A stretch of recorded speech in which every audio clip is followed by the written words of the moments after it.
Hi, I'm Dean Baker, your host for Mostly Economics. Today we have with us Claudia Sahm. Very happy to have her with us. She's the chief economist at New Century Advisors, one of the most prominent macroeconomists in the country. Been very involved in the debates back in the Biden years with the transitory issue. I think it's fair to call her being on Team Transitory. A former Fed economist, an awful lot of experience, and it's great to be able to have her on here. Yeah, it's great to be here today. Thanks so much. So let me start. A lot going on in the world. So I'll ask you, looking at crystal ball, and I'll give you two scenarios because none of us are experts on the Middle East, and I don't know if being an expert right now really helps. But let me give you two scenarios. One, I'm going to call the optimistic scenario. Let's say that we get some sort of resolution in the next week or so, somewhere relatively near future, and then we'll go into the pessimistic scenario. We'll say conflict continues, again, not knowing exactly what that means. Conflict continues, let's say, through most of the rest of the year. So let's start with the optimistic scenario. What do you see for the economy, saying that we get some sort of resolution in the next week or so? Right. So the optimistic scenario, we're more than 6 weeks into the conflict. So even the optimistic scenario has already come with some pain. We've had, weeks of, say, gasoline prices in the United States above $4 a gallon. And even in the best case scenario that we have a full resolution of the conflict and they end up being able to open up the Strait of Hormuz, the regular traffic through it relatively quickly, it's going to take some time for this to work its way through the system. I think one of the things, and I'd put when we think about the war in the Middle East, I'd put it within the framework of over the past 6 years, really since the pandemic, the US economy, the global economy, has been hit by a whole series of what we call supply shocks. Right. So you had the pandemic, disrupted supply chains. It helped, kept people away from work. We had Russia invading Ukraine. That was another shock, but that was to energy supply. We had tariffs last year, which is a big cost shock to importing goods.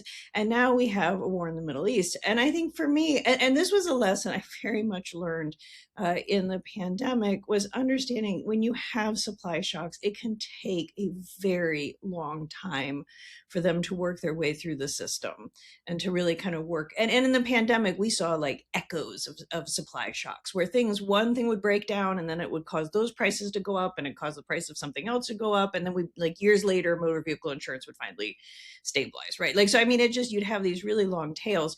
So that's where I think even if a resolution is quick, we're going to see the cost, and the cost to Americans most prominently is through energy costs, whether it's gasoline costs, diesel, and then there's some places where it would show up, kind of airfares are higher.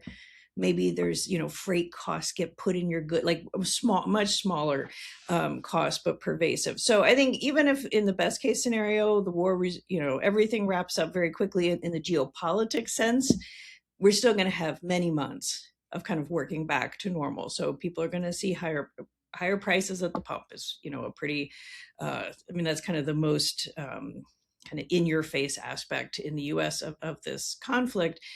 And these are probably $4 gallon gas. This is a hardship for some people. I mean, driving to work, driving to get your kids to school, this is not a negotiable for most people. But largely at that level, it's not a throw the US economy into a recession. It's a nuisance. It's somewhere between a nuisance for everyone to a hardship for the people that really were already scraping by before this started. But it is the kind of thing that as economy as a whole, I would expect us to muddle through. So prices will go up, inflation will come back down because the prices will return eventually. The gas prices, the energy prices will come down. We probably won't see big hits to overall growth. But again, it's going to depend a lot on, for the families, how they were positioned before this, or for businesses, how they were positioned before this. And again, going back to the fact that like this kind of cost shock is one of a whole series of cost shocks that One of, Americans have been navigating. one of the things that I'm sure you've been equally annoyed by this, Donald Trump or President Trump has often said, we don't have to worry because we produce so much oil. And then at the same time, he's boasting, and I assume this is mostly true, but I haven't verified it, that there's a huge number of tankers going to the United States to get oil. You're going, okay, well, that's exactly the point. There's a world price of oil. So you're not going to have a story Yeah. where oil's selling for, I don't know, 150 or whatever a barrel in Europe and Asia, and it's selling for $80 a barrel here. That doesn't work. And that's exactly the point. If their tankers are coming here, we're going to be paying the higher prices also. Yeah, it's an oil and to some extent natural gas, but particularly oil, it's a global market. And so as soon as you have a disruption in a global market, it's going to affect us in the US. Now, we are very fortunate in the United States that the effect is largely in terms of prices.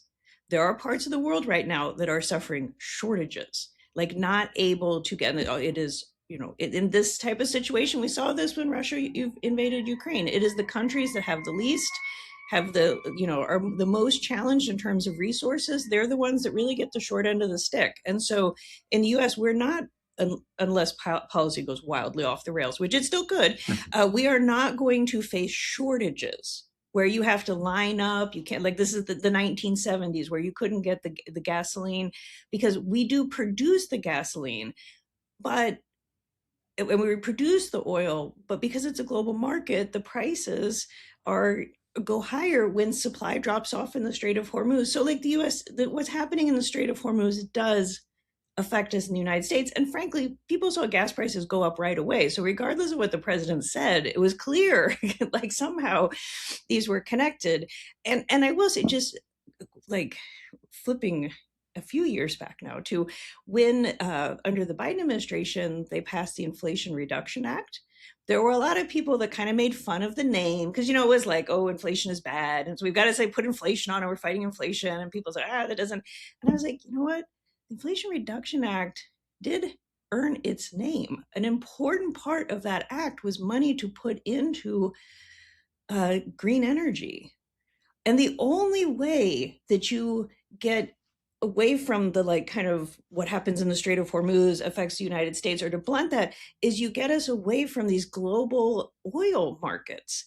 And so like I don't think we're going to switch all the way, but I think the idea that on the margin for the energy use, you are going towards green energy, wind or solar or nuclear, like anything that's not oil, that actually the Inflation Reduction Act, in the spirit of that, building out our green energy, is a buffer against the kind of inflation that we had when Russia invaded Ukraine, and what we're seeing it now again when the Iranians are closing the Strait of Hormuz. So like there is Yeah, we no, do have it's to really think been about the global striking. energy markets and like what causes inflation. But yeah, I agree. And it's been really frustrating to say the least to hear the kind of the president's rhetoric on what's happening in the oil markets and how it'll affect Americans. Because I mean, honestly, people have been like unpleasantly surprised enough in terms of how things roll out. Like you ought to at least be honest about the cost, straight up about the costs. That is one of the. I don't want to get too much into geopolitics. I'm sure you don't either, but it is one of the things that just seems amazing is that there seems to have been no anticipation of the likely outcomes from the war. I mean, in fact, for what it's worth, President Trump said no one could have anticipated that the Straits of Hormuz. And it's coming. Well, I think pretty much everyone anticipated that. I believe he didn't, but anyhow, that's whatever. Yeah, but yeah, I mean, it has been striking that insofar as countries have been successfully transitioning, and obviously there's huge differences. The degree of dependence. You have countries like Korea and Japan, they're hugely dependent on imported oil. And then you have some of the countries in Europe. Norway, I know, has made a huge point, even though they're a huge oil producer, but they've made enormous strides in moving away from fossil fuels. And obviously they're much less hit by this. Well, let's go with the the bad story. Let's say Yes. where the straits are largely closed, through most of the rest of the year. Right. So the and I think these the bad case. I mean, honestly, as the conflict is drawing on in the Strait of Hormuz, like this is becoming more and more likely that we're going to have many months. And it's also not just about the conflict ending. The Washington Post reported on kind of a Department of Defense, or I think it was a defense analysis about even once the military operations are ended, it could take 6 months to clear the mines from the Strait of Yeah. Hormuz. Yeah. So, And, so there are long tails. Like that's even best case, right? Like there's long tails. And I think we're getting to the place where we're seeing like maybe the resolution is not so straightforward. Like this really could drag out for some time. So in terms of what is that, what could that mean to the US economy? There's actually, this could go, Hmm. I mean, none of this would go in a good direction, but there are degrees of how bad this could go. Because there's the thing, we talk about what happens to the price of oil, what happens to the price of gasoline. And this is a necessity. Diesel is really important in transportation, so like the costs, these prices are important, and they're hard for many consumers and businesses to reduce their consumption of these energy products, which means that unless they're pulling their money out of savings or out of their profits, they're going to be cutting back on other things, right? Other types of spending. And that could have an effect. But and that's a real cost. Like you're getting, you're paying higher prices. It's cutting into, say, for families, it cuts into their disposable income, like how far their paychecks will go. It could mean they cut back on other things. This is, if we look at consumer spending, if we look at growth overall, this could be a slowing of the spending that's happening. We're probably still in a case where it's a slowdown in growth, right? But the extra piece of this, especially what would turn this into potentially a recessionary dynamic, which is still not my base case, even if this drags on, is not my base case, is that you have a crisis of confidence.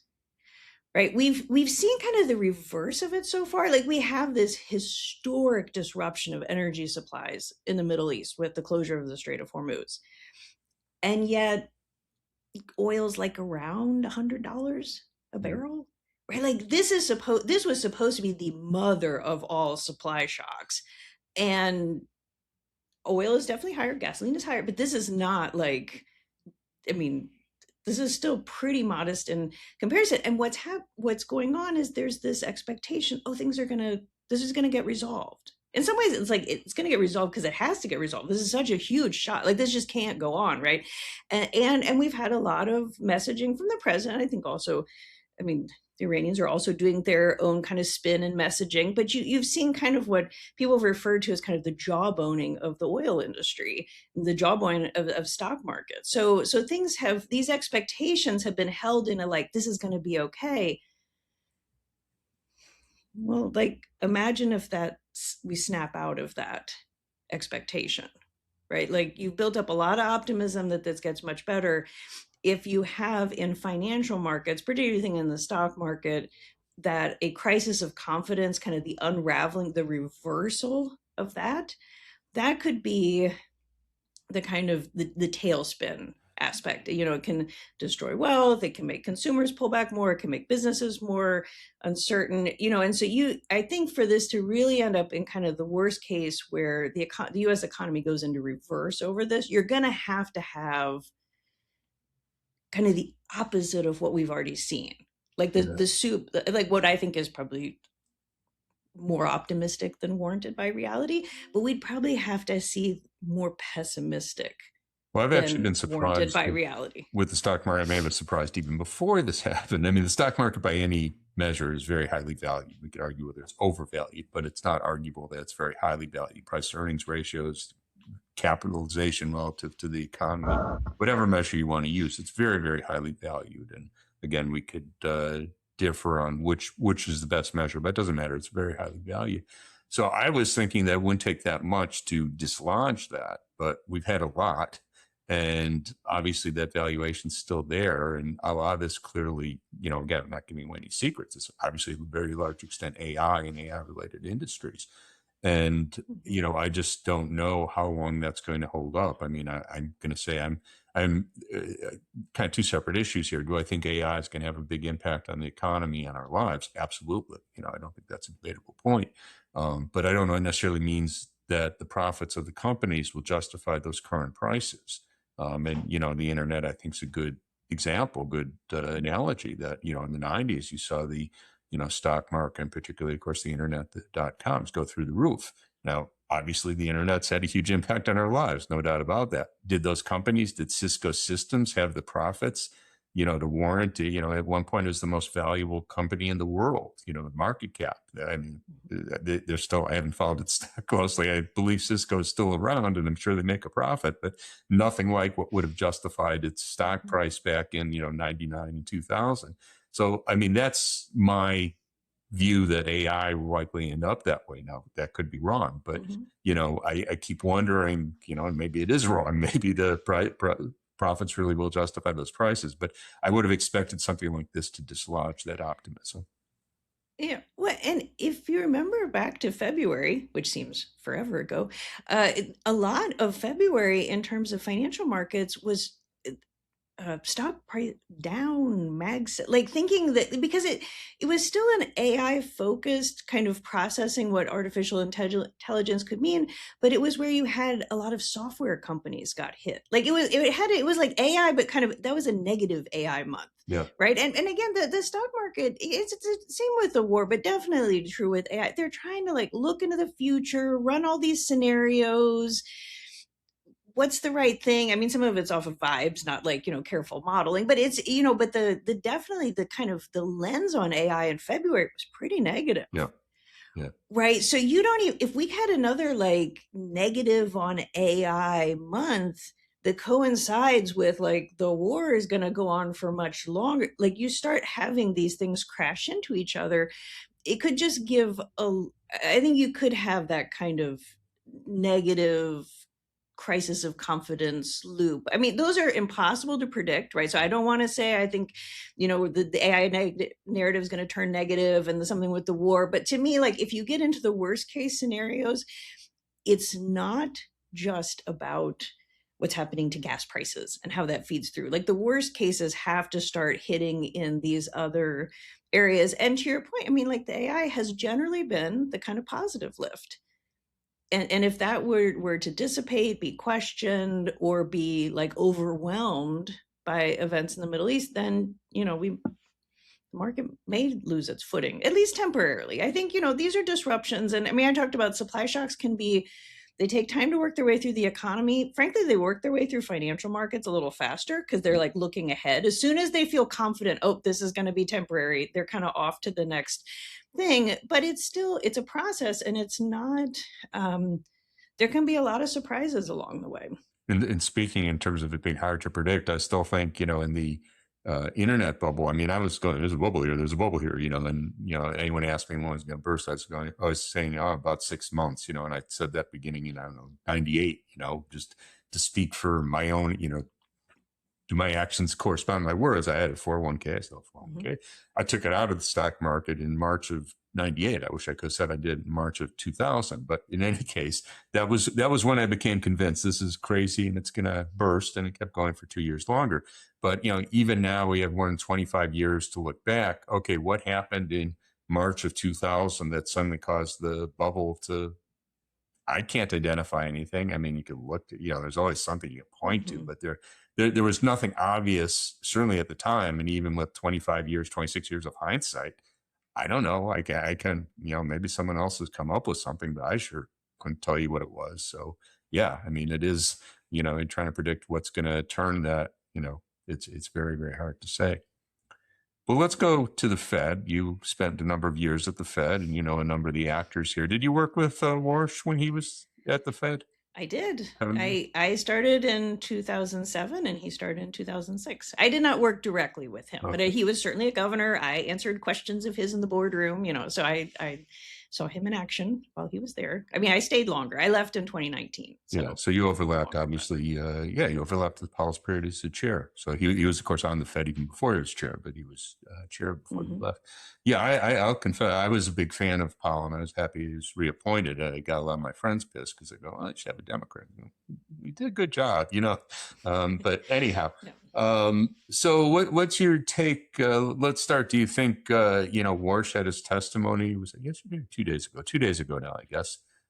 So big question is, obviously he's Trump's person in the sense he's Trump's pick, but is he Trump's person in the sense he's going to be taking the orders from Donald Trump? Yeah, I mean, only Kevin Warsh will know, and actually, and it's going to be, his actions going forward. I knew with the hearing there'd be a lot of political spectacle. There often are, and especially in the Trump administration, there's a lot of spectacle in hearings before the Senate. I was kind of dismayed. I was hoping for a little more clarity on some of his views on monetary policy, his thinking on inflation, and frankly, I in some ways was more confused, right? Like in some of his answers and the way, but the hearing is not the best way probably to judge what he will do as a Fed chair. I would say one thing that really like kind of like I just couldn't get past listening to his hearing, and I have listened to hearings and from Fed chairs. I mean, since Ben Bernanke was the first Fed chair that I worked for. So Ben Bernanke, Janet Yellen, Jay Powell. I thought it was amazing working for all of them. They all had very different styles as Fed chair. But the thing that was one, in terms of the setting of being before the Senate, one thing that was consistent is they were all deferential and serious. And I honestly felt it was really, I had a really hard time listening to Warsh answer some of the Democratic senators' questions. I mean, yeah, they were contentious, they were pointed, but I mean, my goodness, I've heard plenty of contentious pointed questions aimed at Fed chairs, but the very kind of dismissive, jokey answers, and not just to Senator Elizabeth Warren. I mean, I thought his response to Senator Warnock, was absolutely beyond, just joking that, he had to give A's at Stanford or the kids are upset. So like that interaction, I had a really hard time with. And it's not just like a style thing. The Congress created the Fed. Congress changes the Fed, like through the Federal Reserve Act. The Congress is the place of accountability for the Fed. We've heard a lot about Fed independence, like the White House shouldn't be mucking around in monetary policy and the president's putting pressure. But a really important touchstone for like the Fed in like how they get that who gave them the independence, who kind of oversees them, is Congress.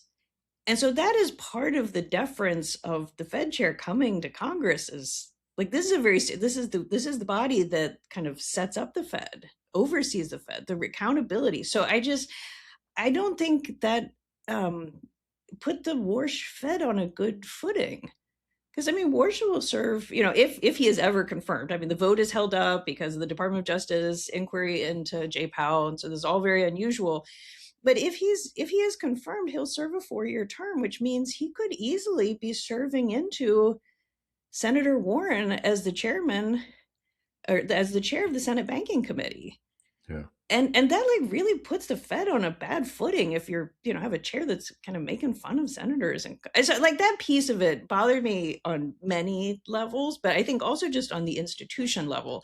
So like that kind of stuff didn't help me. And there was honestly nothing in that hearing. If you were concerned about Kevin Warsh being, as Elizabeth Warren called him, the sock puppet of President Trump, there was nothing in that hearing that was going to make you feel better.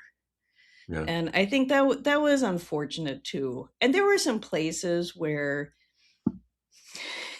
there were places where he could have differentiated himself on like kind of economic, like what happens if the interest rate goes to 1%, or what's happening with tariffs and inflation.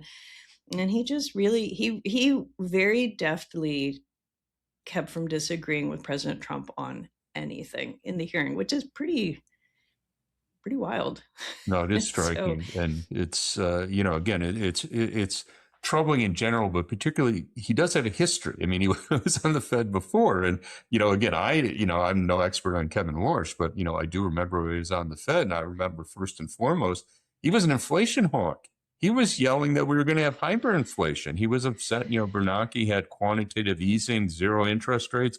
This is 2010 when, we're in a recession and, we'd gotten up to 10% unemployment, and he's worried about hyperinflation.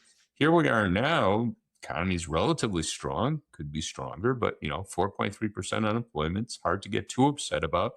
And he wants to lower rates. I mean, at the least, it's hard to reconcile that. And he didn't say anything that I heard, at least, that led me to believe that was based on his honest assessment of the economy at 2 points in time. That's a little hard for me to see.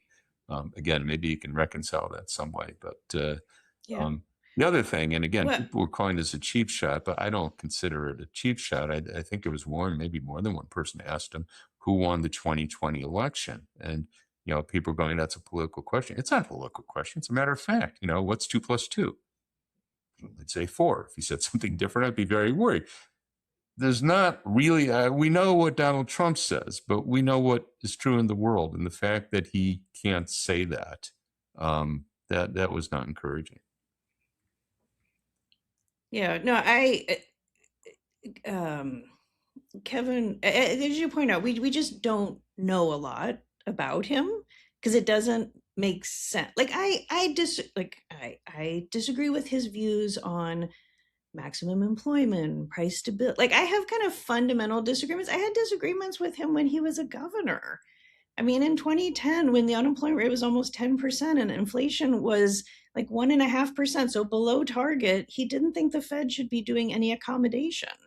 He didn't think there should be a balance sheet expansion. And I, as a person forecasting consumers in 2010, was kind of losing it. I mean, like it was so bad. It's like, come on, Fed, you got to do something. And he didn't want to do anything. So, like, my disagreements with him on monetary policy are very fundamental and go very far back. But I am open. Like, there are plenty of people in macro that I disagree with them on monetary policy. Like someone like John Cochrane, I don't agree with John Cochrane, but I understand John Cochrane. Yeah. Like he has a coherent model of the world, a theory. Again, I disagree with a lot of it, but I can go read his papers. I can listen to him talk. There is an internal consistency that I'm just like, we just disagree. Whereas with Warsh, I can't, like, the thing that I struggle with the most is I cannot find the internal logic that doesn't involve politics. And I don't want to bring that into, I mean, I have tried so hard and listened to so much of his stuff, read so much of his stuff, trying to find, put the pieces together. And I really struggle. I really struggle. And so I think that makes me uncomfortable. Above all else, like, I mean, it's like I'm rooting for him. I'm rooting for anybody who ends up as Fed chair because we need a really good Fed chair. We need someone who's extremely competent. We need someone who is a great communicator, and we need someone who can lead a large institution. And I'm worried. I'm really worried. So, but he's going to have a team around him. Hopefully, he will pull good people in. He claims he doesn't want to talk so much as a Fed chair. I think that might have been the most uplifting thing he said so far. Like I have a hard time listening to him. So we'll see where he goes with this. But it's unfortunate because the institution is under a lot of pressure. President Trump has put a lot of pressure on the institution, and the pressure campaign is going inside now because I'm not convinced that he isn't part of the pressure campaign.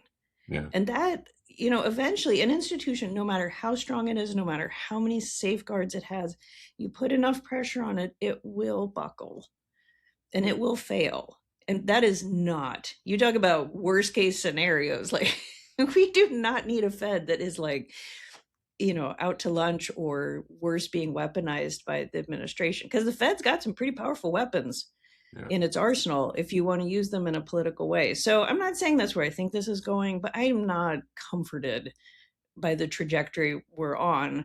But again, that goes way beyond Kevin Warsh. I mean, my concern is back to the president. I think he's putting pressure on the Fed in a way that almost certainly will end badly. Just to remind people, because everyone, I know you're obviously very familiar with the structure of the Fed. The Fed has 7 governors, and at this point, I think 2 of the others were appointed by Trump. And I guess it's an opening that he will be able to fill. So he'll have 4 counting the Fed chair. But actually, he doesn't. This is where President Trump and kind of his pressure campaign has gone to, because currently Stephen Myron is the last person who's been put on the board. He filled out a seat from a governor that left last year. That seat actually has expired. Myron, who had been at the White House in the Council of Economic Advisors, he took that seat. He continues to serve in it because until replacement's there. You Right. get to keep serving as a, but that is the open seat because So Trump Warsh would have to went take that after unless Powell Warsh. resigns. Yeah. Do Warsh you want to fill flips in? for Because I know where Myron. you're going. Yeah, and so this is the thing: is normally the Fed chair Powell would have said, "Okay, it's time for me to go. The new chair is coming in." Normally, Warsh would have been filling Powell's seat. But because the president has put so much pressure on the institution, up to in January, the Department of Justice opening a criminal investigation against Jay Powell, Powell has said, "I am not going anywhere until this investigation is resolved." So that means that there is one individual right now who has been voting when the Fed meets for rate cuts, and that is Stephen Myron. At the last meeting, he was the only one that voted for them because, I mean, the war, right? Like, we're in uncertainty, but Myron's like still on, like, we're going to cut rates. But that is who Warsh will replace. That's right. So if you think about it, you could get to that first meeting in June, and if things are still uncertain about the war, you could have one Fed official in favor of a rate cut, and that's Warsh. Yeah. And that would be, I mean, to have a chair outvote would be unprecedented, or not unprecedented. It's very, very rare. The other two appointees by Trump, I mean, you could like them or not like them, but they've shown independence. They're not sock puppets. And then you have the 12 governors who are, independent, and, barring, there are things they could do to get rid of the 12 governors. I don't think, hopefully we won't have to go there. The Reserve Bank presidents. Reserve Bank presidents. Right? Yes, I'm sorry. Yeah. 12 regional reserve. Yeah, no. So of the 19, when Warsh goes in there, assuming issues are not resolved with Powell, he'll be the only one who Trump can count on for full loyalty. So again, the other two Trump appointees may be more deferential, but again, and this is a radical change because, as you say, usually the Fed chair gets their way. So it was there were very few dissenting votes from Powell in his period, which I guess is still continuing as Fed chair, and very few against Yellen, maybe none, I'm not even sure. Very few against Bernanke, very few against Greenspan. So there's a tradition that the Fed chair, and that's because they do try to do things by consensus. I mean, they do have discussion, they do try to make accommodations, and it's very common. You can see this in the minutes or the transcripts that are published later, that they, if they're considering a half-point increase or cut, they agree to do a quarter point because some people objected. So they say, okay, we'll do a quarter point, you're going to vote for it. So they do try to reach consensus, but that will require Warsh prepared to talk and bargain with people and not just say, oh, well, I got the word from on high, we're going to lower rates, so we'll see what we do. And it is the fact that, within the Fed, there are kind of common sets of models. And when you have, in the ways of kind of thinking, they look at the data, they have different, the kind of similar ways, they may come to different conclusions in the end, but there's kind of a way that the Fed operates. And you see normally across Fed chairs, there's a continuity. Right, like the Fed chair wants to have kind of a good handoff. And again, like the ones I'd worked for, Bernanke, Yellen, and Powell, they each had differences in their style, differences in their background. So you could see some different, but there were no abrupt breaks between them, and especially like not where financial markets are like, what are they gonna do next, right? And Warsh has, and I think this again is kind of a style thing. He has come in and been pretty clear. He wants regime change. He is not interested in passing the baton, gracefully, quietly. I mean, it's a little wild because he's actually going to be the first Fed chair in a very long time that could serve with the old Fed chair sitting at the table voting as well. So, like, in some ways, I think I personally think the continuity, I think the Warsh Fed's going to look a lot like the Powell Fed for quite a while in terms of the policy outcomes. Like the chairs will have very different views, but I think in terms of what actually happens with interest rates or with the balance sheet, I think it actually is going to look a lot like it would have if Powell had stayed on, just because, I mean, Warsh wants regime change, but he has not done anything to map out what he means by regime change. It's going to take him years to kind of shift the way the Fed thinks. So I think it could be there's a lot of question marks floating around and a lot of like bizarre, like again, having two Fed chairs voting at the same time. It's just not, so markets are probably there's a potential for for things to get a little wobbly, but in general, I think it's just one of those. We'll muddle through it. It's going to be a little unusual, but because one of the guardrails with the Fed is it is a vote by a committee. So of those 19, only 12 vote. The bank presidents vote on a rotating basis, but that still means that if Warsh wants to lower rates or Warsh wants to make the balance sheet smaller, he's going to have to find 6 other people who agree with him. And right now, those 6 other people do not exist on the FOMC. So, we'll see. The world can change, and 6, there could be a very good reason to be cutting, and the FOMC could come around to it. But it's going to take, I think, some time, and it's going to be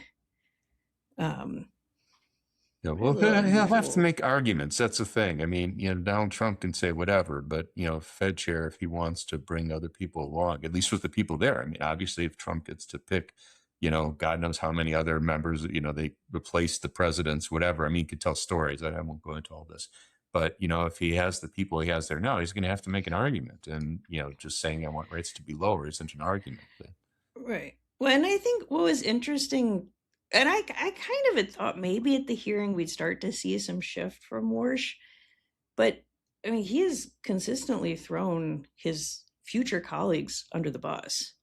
I mean, he is extremely critical of the Powell Fed during the pandemic and with the higher inflation. I mean, really to the point of almost like personal jabs in various interviews and things. And then at the hearing, at his hearing on Tuesday, he was asked about the president's attempt to remove Lisa Cook as a Fed governor, the Department of Justice inquiry into Jay Powell, and he punted on both of them. Yeah. I mean, it's just like, wow. And these are, I mean, people at the Fed, they're much nicer than I am, the ones that stay, that are still there. But like, he is asking for a lot of like grace walking in the door after as dismissive and arrogant as he's been towards the current Fed. So I think, again, the Fed's just like I said, I'm rooting for the Fed chair. I want them to be successful. Everybody who works at the Fed is rooting for the Fed chair, especially if you're still there, because like you believe in that institution, but like he doesn't deserve it. It will be something if they end up with a situation of Powell being side by side with him. And I'll just say, and I suspect you'd largely agree. I mean, I think I had plenty of complaints about Powell. I don't think he did a perfect record, but I think on the whole, it's hard to complain about how the economy did under Powell. I mean, he didn't cause the pandemic, and the reality is, yeah, the Fed could have tried to throw us into a recession in 2022, sending rates through the roof. The big mistake, he used the term transitory, I know, and I would have, and I know you probably did. To my mind, it was transitory in the sense you didn't need high unemployment to bring it down. And the reason it lasted longer than he expected, I expected, probably you expected, was the pandemic lasted longer. I mean, the expectation, we got the vaccines and, it started December, January. They were widely distributed by the middle of the year. And I think most of us expected, okay, we could go back to more or less normal. But then we got 2 new rounds of COVID, which turned out to be much more resistant to the vaccine. So again, this is, my economics, my story on years might be somewhat different, but you didn't see us get back to normal in the sense of people buying services, going to restaurants, traveling, going to movies. You didn't see that till the middle of 2022. And that kept the supply chains bottled up, which was, again, to my view, the core part of the inflation. There were other factors. I'm not going to say it's a whole story, but I think that was most of it. I have a hard time blaming Powell for that. The epidemiologist maybe could have been better, and but whatever. I don't blame Powell for that. Yeah, no, and I think there were things I was definitely surprised about. There was so much pent up demand from everything being closed down, and that was unleashed. And, and that was on top of like trying to figure what's the right amount of fiscal support. And there was a lot of fiscal support that went out again in 2021. Maybe in hindsight, okay, maybe you didn't need quite as much. Oh, with monetary policy, you probably didn't need to hold rates down quite as long. Once you know how all of these, once in a generation shocks kind of played their way through. What I will definitely say to Powell's credit that Warsh has never recognized is that Powell has been very open since then that, hey, we got that wrong. our forecast was this inflation would be transitory. It would work itself out. We misjudged how large these shocks were. Powell has been very clear that they made, in hindsight, some errors about, they could have pulled the accommodation out a little bit sooner. Now, he hasn't said, oh, we shouldn't have had rates down at all. It was more of a timing, a magnitude. But like, what I want to hear from a Fed chair is them being very serious, doing their level best, using data, using model. And then if they make a mistake, admit they're wrong and course correct.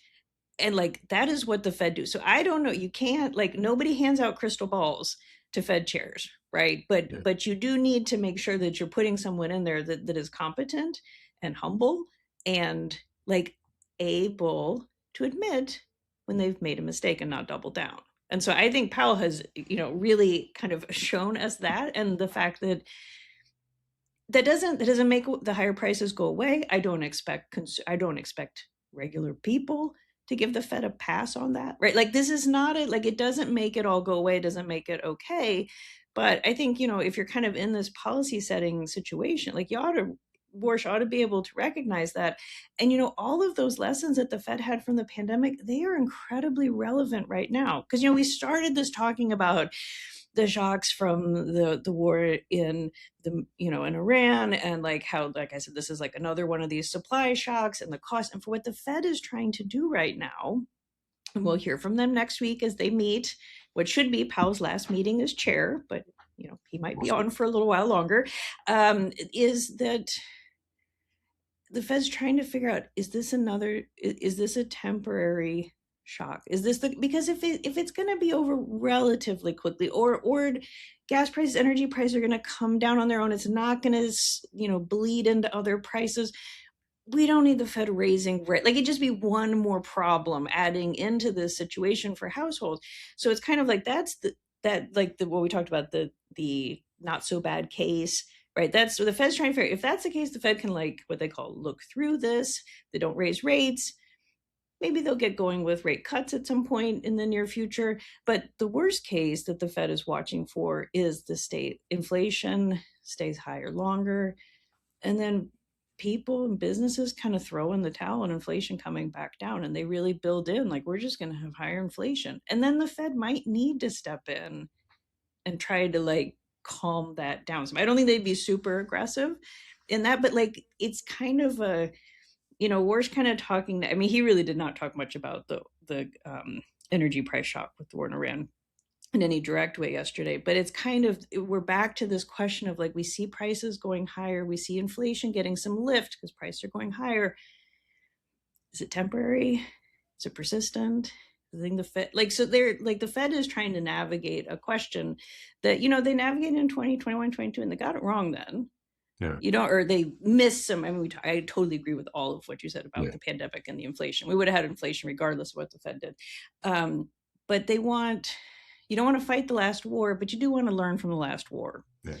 Right. And so I think that's where the Powell Fed is definitely in that mindset. I hope on the handoff, like, Warsh picks it up. And even if he doesn't, like, the rest of the committee is well versed in this. So. Well, let me ask you one more question before I let you go. Kind of an obvious one. What do you think they do at the next meeting? I think they'll hold. Yeah. And I'm in the meeting in March, which was really soon after the attack on Iran began and the Strait of Hormuz. Like, we were very in like a total fog of the initial days of the war. Powell was very very clear about, this is uncertain, we don't know where this go, right? And I was a little surprised, because I tend to do like what we did in the beginning, like, what are the scenarios, like, kind of map out and maybe even draw some charts and put some numbers on it. And he was even like, we're not going there. Like, he did not want to. And in some ways it makes sense. A Fed chair starts, like, if he spins out the worst case scenario, like, markets could move, people, right? Like, we can do that, and it's okay. Like, it's an intellectual exercise. But he was very like, I'm not going there. Like, there's a lot of uncertainty. We need to wait and see, and they were already in a wait and see, because they're trying to see, like, the tariffs from last year, if that's playing its way through. So the Fed was already in a wait and see, and then you And then get what the tariffs are war, coming and next. that's another piece of it. So, and I had kind of thought, well, maybe it'll be interesting to see if Powell starts to like the optimistic case seems more likely, because really, a week or two ago, like ceasefire, Strait of Hormuz is open, right? It kind of felt, but now we're back in the like, this all feels pretty stuck. So it'll be interesting. Again, Powell does not. He has a big bully pulpit, but he does not have a crystal ball. Yeah. So and Fed officials in general have a big, so it'll be interesting to see if we get any sense from them how they're thinking about the risks. But I suspect it's just going to be a very wait and see. They're in risk management mode. They were already in risk management mode because inflation has been running. Inflation has now been above the Fed's 2% target for 5 years straight. It's not radically above, but it's still above.